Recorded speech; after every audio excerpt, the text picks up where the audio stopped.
Hey everybody, this is Laura with Jot and Total Vintage Typewriters, and we're going to take a look at an Olympia SM8. It's been 6 years since I've done a tutorial video on the SM8, so I thought it was time. But here I'm just showing you the typeface. You all want to see that. So this is the typeface on this particular one, and you can see how that looks. But I'm going to kind of talk about who this might be good for, and then I'll do a tutorial so you know how to use it. So some people are very much familiar with the SM9. Not too many people talk about the SM8. This SM9 is very popular. This is the exact same typewriter with one exception. The SM9 has the tab settings right here by the space bar. The SM8, the settings are in the back here, so you press and drag. That's the difference. Otherwise, it's an SM9, which is an extremely popular typewriter among active writers, authors. I highly recommend it. But one note on that I will say is, if you have petite hands like I do, this is probably not the best typewriter for you. You could certainly use it, but it's going to be difficult to use it in the proper hand setting in terms of, the home row, and you're going to be one fingering it probably, unless your hands are very strong and you can stretch well. I don't, and so I stumble a lot on the Olympias. And it's not because of the typewriter, it's because my hands are not well suited to this keyboard. And so that's really important to remember. But if your hands are bigger than that of a 10-year-old, then you would probably really enjoy this. And the reason I love the SM8s and the SM9s for active writers is because it has such a smooth flow.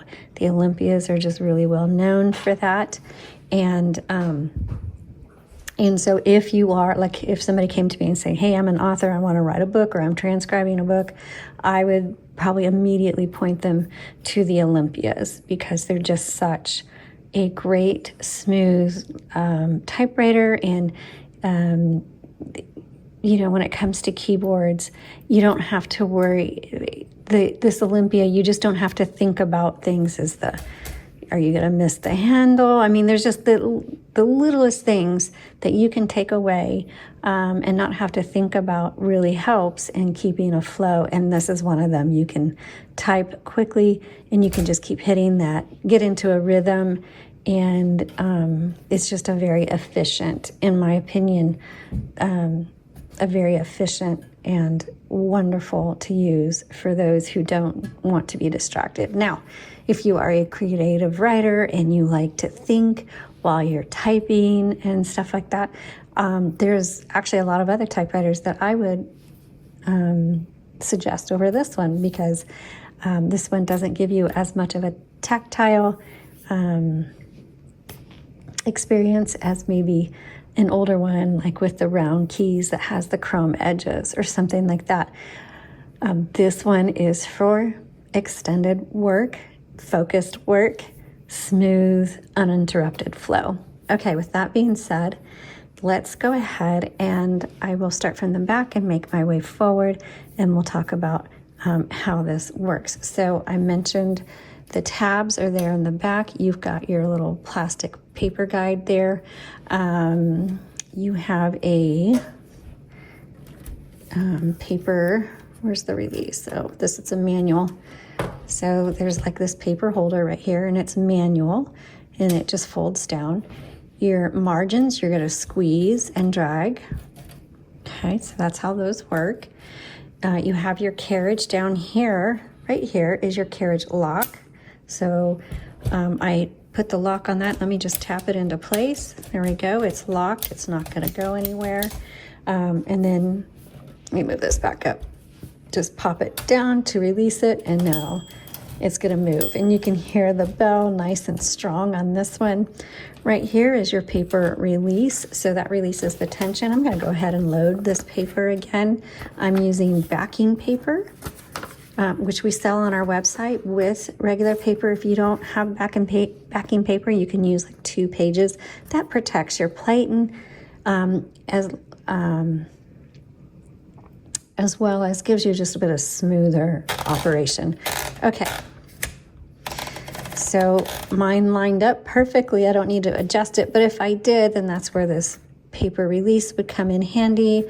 I can move the paper around and then re-engage it. So moving the carriage there, the carriage will move only as far as you have the margins set. Over here on the left side, you have line selector. So right now it's on double. Here's single. We'll advance a single line. And I think there's even a triple. Yep. And then the little dot, if you go up to the dot, that should disengage that, which it does. So now it's not going to move. So I'm going to put it back on single spacing. I am going to move the carriage over to the left. We're going to pop open this top, and to do that, on other typewriters, you usually grab it here, but not on the Olympia. You come down here, pop open the bottom, fold it up, and inside is your escapement area, your typing basket. You have your spools. On the spools, the black is on top, the red is on bottom. We do have, on our YouTube channel, we have videos on threading ribbons. We don't have a lot. They're just hard to video, but they're there if you want. When you take your spools out, there's a little metal arm that's holding it in. You just push it out, then pop it up, and out comes right out. And when you thread it again, the ribbon is going to come around the back over the top through this little double barrel thing right here, and then through the vibrator. And I'm going to lift this up so you can see how it's been threaded through. And you can do like a screenshot or pause it, whatever you need to do to kind of, hopefully that gives you an idea of how that's been threaded through. Let me put it back down. And then you can see this actually came out of that double barrel, and so I need to put that back in. I don't know the official name of this little guide wire here, but it looks like a double barrel to me, so that's what I call it.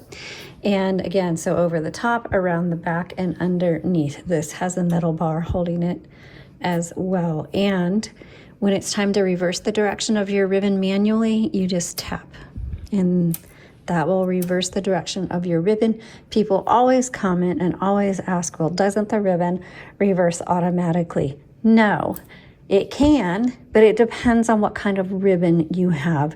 You have to have a ribbon that has a metal grommet at the very end, which will trigger an auto reversal. If you don't have that, you need to manually reverse your ribbon.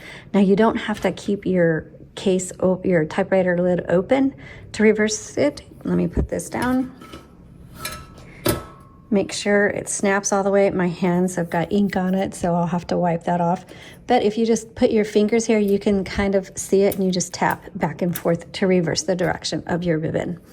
As a reminder, this is your carriage lock. So you just put your carriage in center, lock it, tap it into place, and now it's locked. And then release it by pushing it down. We have your space bar. This is your backspace, which does not erase, but it just backspaces, and you can type over or X through any mistakes, and you will make them, and that's okay. We have our tab, and you saw that you set the tabs in the back. And then your color selector is down here. So we've got blue, which is black on the top, red is on the bottom, there's white in the middle. White is a stencil setting, and what that means is if it's on white, when you hit a type bar, let's see, there we go. You'll notice that it's not making an impression, and that vibrator is not going up.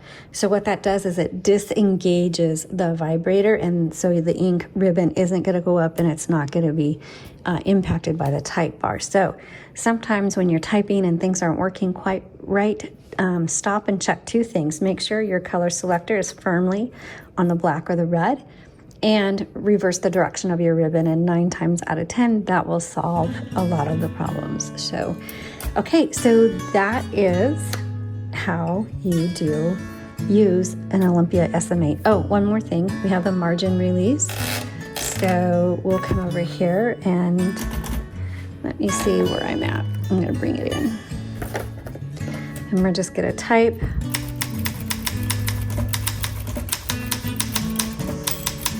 Nice sounding bell. Oh, now it stopped on me. So margin release.